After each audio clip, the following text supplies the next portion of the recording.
A few of the things that this gentleman has done in his career: he's functioned as a company commander and operations officer in the 7th Engineer Support Battalion.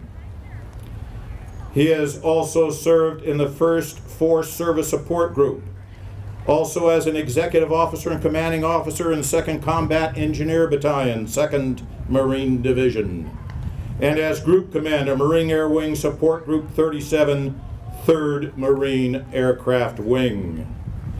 He also served as J4 Engineer Plans Officer and Deputy Executive Assistant to the Commander, U.S. Pacific Fleet.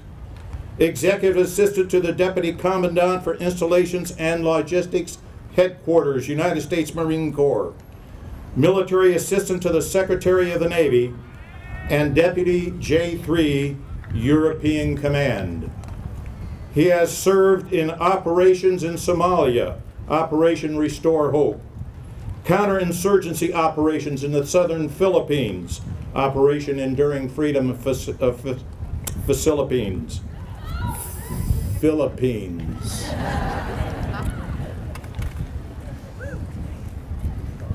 He has also served in combat operations in Iraq, Operation Iraqi Freedom.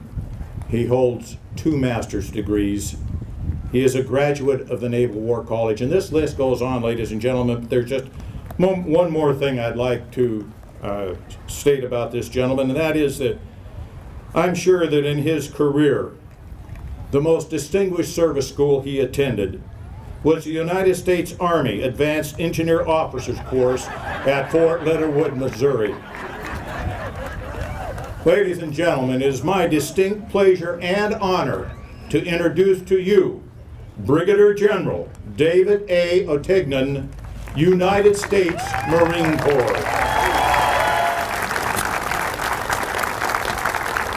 Thank you very much, ladies and gentlemen. I just uttered to my colleague here, it's always good to have that rivalry between the Army and the Marine Corps, and it knows no age and it knows no bounds, so well done, sir. What a distinct pleasure for me to be here this morning with you, the town of Huntington Beach. My family sitting right here with all of you. It's absolutely my honor to be here. I love this city. My wife and her brothers grew up here. My in-laws, Jim and Marilyn Kavner, live just down the street. And while I may be a resident from New Jersey, home of record, for the last 20 plus years, I've considered Huntington Beach my home. I know that patriotism runs very deep in this city. You don't have to go very far to look at the houses and the businesses of this community and see the American flag flown proudly. And it's great to see all of you here taking time out of your holiday to remember those patriots who gave the ultimate sacrifice so that we could live free. Let me also add my greetings from the Marines of 3rd Battalion, 1st Marines, of the 1st Marine Regiment, of the 1st Marine Division.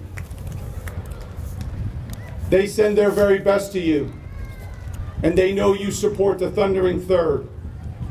Your last 5K run was a resounding success, and it's still talked about up at Camp Horno. It's a very special battalion, and your relationship with them is very special.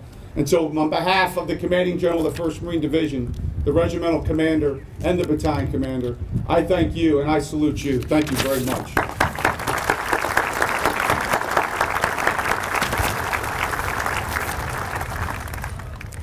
Memorial Day can very quickly be overshadowed by a weekend's events.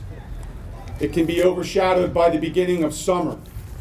And while that may be true, I think it's fitting that we stop and we reflect on the many sacrifices of so many that have given to this great country. For a family member who's endured the loss of a loved one, the phrase, "freedom is not free," rings true today. And on a day like today for them, it's a reminder of the joyful times when they were with us. It's also a welling up of sorrow that has been summoned to the front. For comrades in arms, it's an opportunity to remember. It's an opportunity to recount stories when we were once young. And for us here today, it's our opportunity to honor the fallen, remember that price that was paid, that the United States would remain what Ronald Reagan once said, the shining city on the hill. Last year I had a wonderful opportunity to participate in a memorial ceremony at the National Cemetery in Bellwood in Château-Thierry, France. It was the site of an iconic battle that stemmed the German advance on Paris during World War I. It was the birth of the Marine Corps in Europe. It is where the legacy of the 5th and 6th Marine Regiments gained fame for their tenacious fighting abilities in the lush wheat field in the deep wood. It's the place where on 3 June 1917, the retreating French forces pleaded with the Marines to fall back, and where Lloyd Williams from 2nd Battalion, 5th Marines uttered those famous words, "Retreat, hell, we just got here." It's where the legend and the lore of the term Teufelhunden, or devil dog, was coined for the U.S. Marine.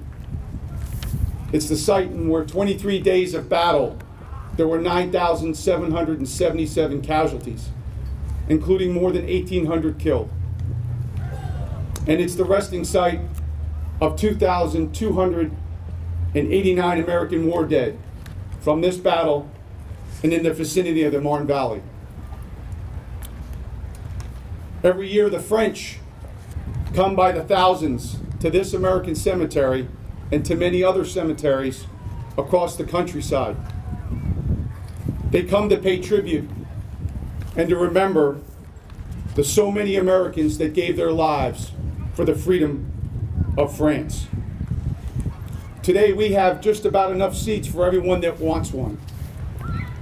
At Bellwood, the crowd is 6 deep, and they stand quietly for an hour-and-a-half ceremony each year. Imagine, if you would, some of the most beautiful countryside you've ever seen. Lush, green, colorful. Bellwood surrounded by towns are frozen in time from nearly 100 years ago. When you walk through the woods, you still see the fighting positions. You still see the trees scarred from shrapnel.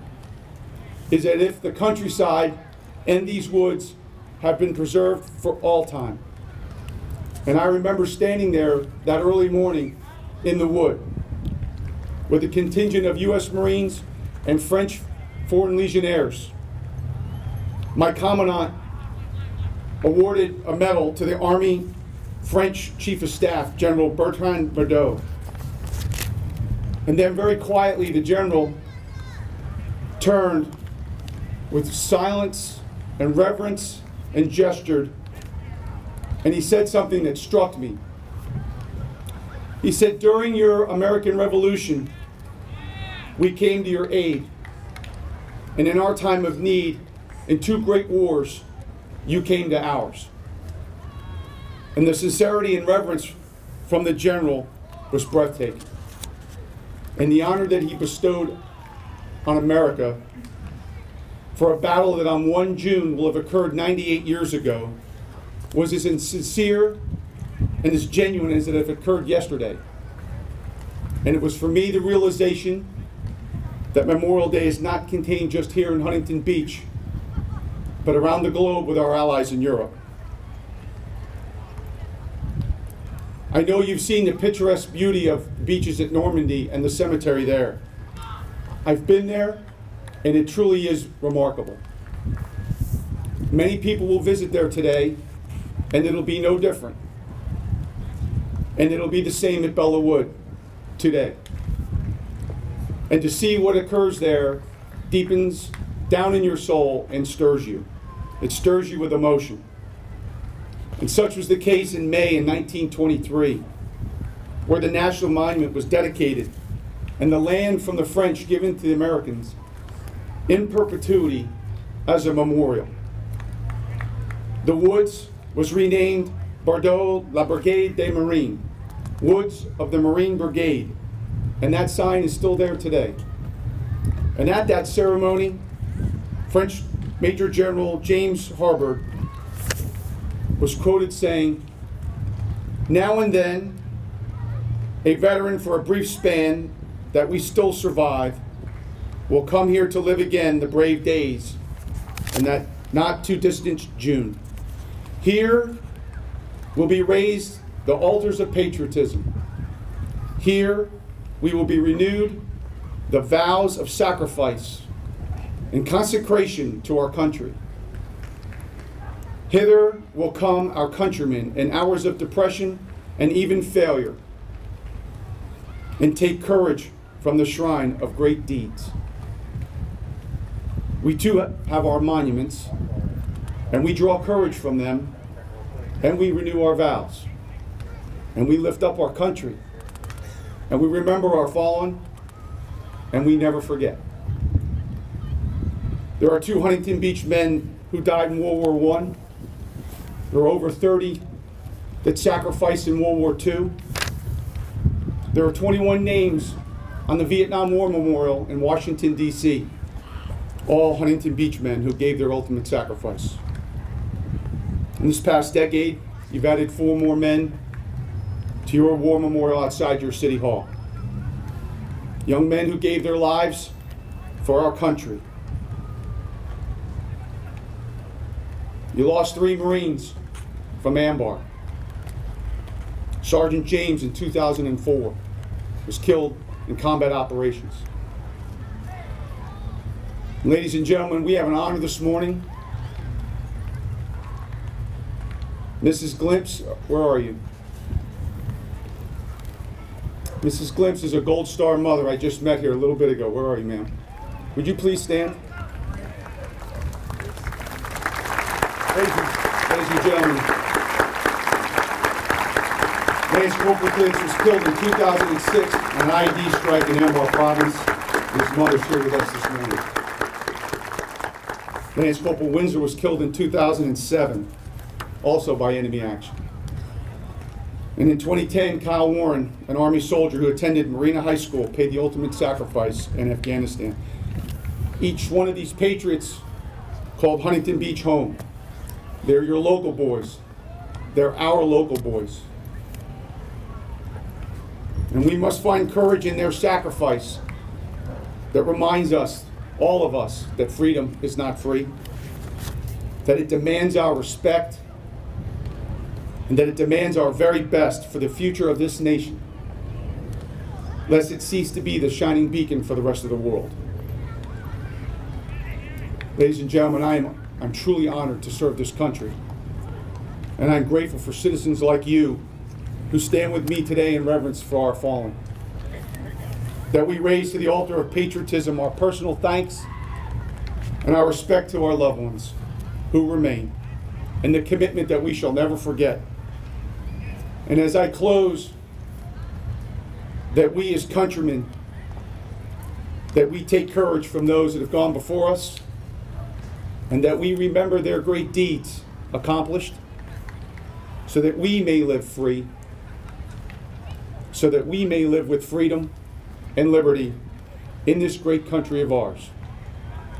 Thank you very much for allowing me to come speak to you this morning. God bless you, and God bless this great country of ours.